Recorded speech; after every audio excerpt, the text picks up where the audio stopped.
শুরু করছি আজকের বিশ্লেষণ। আচ্ছা, ক্রেডিট কার্ড শব্দটা শুনলেই কি মনে একটু ভয় কাজ করে? মনে হয় এই বুঝি ঋণের ফাঁদে পড়লাম। আজ আমরা এই আপাত দৃষ্টিতে জটিল বিষয়টাকে একদম পানির মতো সহজ করে ফেলব। চলুন প্লাস্টিকের এই ছোট কার্ডটা কিভাবে আমাদের জন্য একটা পাওয়ারফুল আর্থিক টুল হয়ে উঠতে পারে তা ধাপে ধাপে জেনে নিই। আজকের এই যাত্রায় আমাদের রোডম্যাপটা ঠিক এরকম। প্রথমে জানব এই জাদুকরী প্লাস্টিক কার্ডটা আসলে কি, এরপর এর সুবিধা ও লুকানো ঝুঁকি। ৩ নম্বরে বিলিং সাইকেল ডিকোডিং, তারপর বকেয়া ও জরিমানা ব্যবস্থাপনা। এরপর জানব যোগ্যতা ও প্রয়োজনীয় ডকুমেন্টস এবং সবশেষে সবচেয়ে জরুরি কিভাবে ঋণের ফাঁদ এড়ানো যায়। তো শুরুতেই একটা খুব কমন কিন্তু মজার সিনারিও কল্পনা করা যাক। ধরুন একটা ক্রেডিট কার্ড ড্রয়ারে পড়ে আছে, কখনো মেশিনে সোয়াইপ করা হয়নি, অনলাইনে একটা টাকারও কেনাকাটা হয়নি, কিন্তু মাস শেষে ঠিকই একটা বিল চলে এলো। কোনো জাদুমন্ত্র ছাড়াই এটা কিভাবে সম্ভব? এই কৌতূহলের উত্তরটা কিন্তু আমরা একটু পরেই পেতে যাচ্ছি। চলুন আমাদের প্রথম পয়েন্ট দিয়ে শুরু করা যাক, জাদুকরী প্লাস্টিক কার্ড এবং এর প্রাথমিক ধারণা। একদম সহজ ভাষায় বলতে গেলে ক্রেডিট কার্ড হলো ব্যাংকের দেওয়া একটা শর্ট টার্ম লোন বা স্বল্পমেয়াদী ঋণ। মানেটা হলো পকেটে ক্যাশ না থাকলেও ব্যাংক এখানে আমাদের হয়ে দোকানদার বা মার্চেন্টকে টাকাটা দিয়ে দিচ্ছে। অবশ্য এর একটা লিমিট বা সীমা থাকে, যেটা মূলত আয় আর ক্রেডিট স্কোরের উপর ভিত্তি করে ঠিক হয়।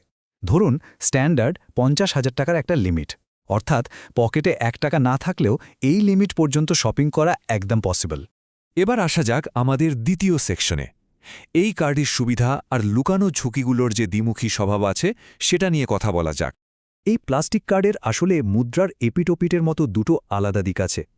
একদিকে এটা এমার্জেন্সিতে আক্ষরিক অর্থেই জীবন বাঁচাতে পারে, জিরো ইন্টারেস্ট ইএমআই বা ক্যাশব্যাকের মতো দারুণ সব সুবিধা দিতে পারে। কিন্তু অন্য পিঠটা, সেখানে ঘাপটি মেরে আছে ভয়াবহ ঋণের ফাঁদ, চড়া সুদ আর ক্যাশ তোলার মতো লুকানো সব চার্জ।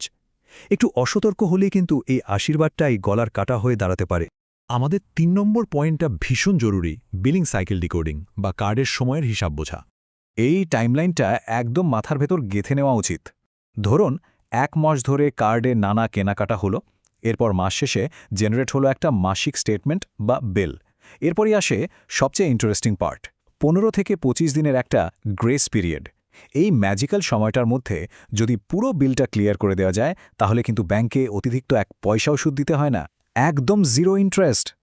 আর এখন তো বিল ট্র্যাক করা বা পেমেন্ট করা একেবারে হাতের মুঠোয়। মোবাইল অ্যাপে ঢুকেই গত ১ মাসের বা ১ বছরের সব খরচ রিয়েল টাইমে দেখে নেওয়া যায়। আর বিল দেওয়ার জন্য ব্যাংকের লাইন ধরার কোনো দরকারই নেই। বিকাশ, নগদ বা ইন্টারনেট ব্যাংকিং দিয়ে চোখের পলকেই পেমেন্ট করা যায়। তাই সময়ে পাইনি বা ভুলে গেছি এই অজুহাত দেওয়ার কিন্তু আর কোনো সুযোগই নেই।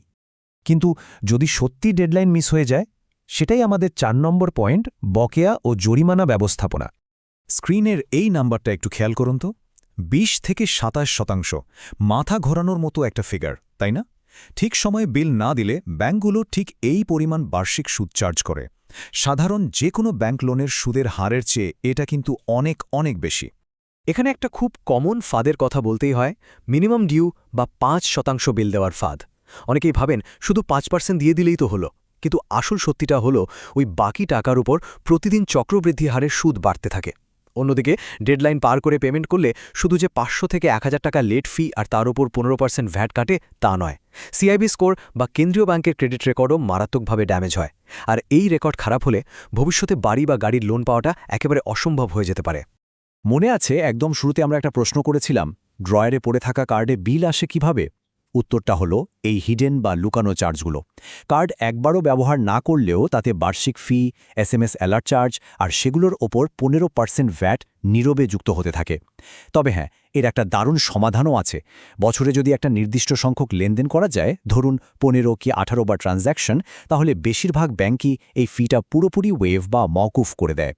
এরপর আসি আমাদের ৫ নম্বর পয়েন্টে। এই কার্ড আসলে কারা পেতে পারেন এবং এর জন্য কি কি ডকুমেন্টস লাগে। কার্ড পাওয়ার জন্য পেপারওয়ার্কগুলো পেশা অনুযায়ী খুব সুন্দরভাবে ভাগ করা আছে। সবার জন্যই তো এনআইডি, ইটিন আর ছবি মাস্ট।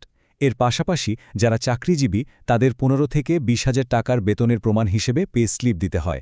যারা বিজনেস করেন তাদের দেখাতে হয় up to date trade licence.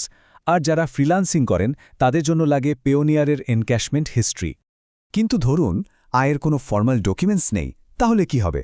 এখানেই আসে একটা দারুণ শর্টকাট। যদি ব্যাংকে কোনো এফটিআর বা ডিপিএস থাকে তবে সেটা দেখিয়ে খুব সহজেই একটি সিকিউরড ক্রেডিট কার্ড নেওয়া যায়। এক্ষেত্রে জমানো টাকার ৮০ থেকে ৯০% পর্যন্ত লিমিট পাওয়া যায়, আর পেপার ওয়ার্কের ঝামেলাও থাকে না বললেই চলে। আমরা চলে এসেছি আজকের আলোচনার একদম শেষ পর্যায়ে। ৬ নম্বর পয়েন্ট, সবচেয়ে গুরুত্বপূর্ণ বিষয়, কিভাবে ঋণের ফাঁদ এড়ানো যায়। স্ক্রিনে থাকা এই কোটেশনটা একেবারে গোল্ডেন রুল হিসেবে মনে গেঁথে রাখা উচিত। মাসের শেষে ঠিক যতটুকু টাকা শোধ করার সামর্থ্য আছে, কার্ড থেকে কেবল ততটুকুই খরচ করা উচিত। ক্রেডিট লিমিটকে ব্যাংক থেকে পাওয়া ফ্রি টাকা ভাবলে মোটেও চলবে না, এটাকে ভাবতে হবে পকেটে থাকা ক্যাশ টাকারই একটা এক্সটেনশন। এই একটা রুল মেনে চললেই ক্রেডিট কার্ডের সমস্ত সুবিধা নিশ্চিন্তে ভোগ করা যাবে। আলোচনা শেষ করার আগে একটা ব্যাপার একটু গভীরভাবে ভেবে দেখা যেতে পারে। যদি আর্থিক নিয়মগুলো আর কার্ডের পেছনের এই মেকানিজমগুলো একবার ঠিকঠাক আয়ত্ত করা যায়, তাহলে চিন্তা করুন তো একজন মানুষের অর্থনৈতিক ভবিষ্যৎ কতটা বদলে যেতে পারে।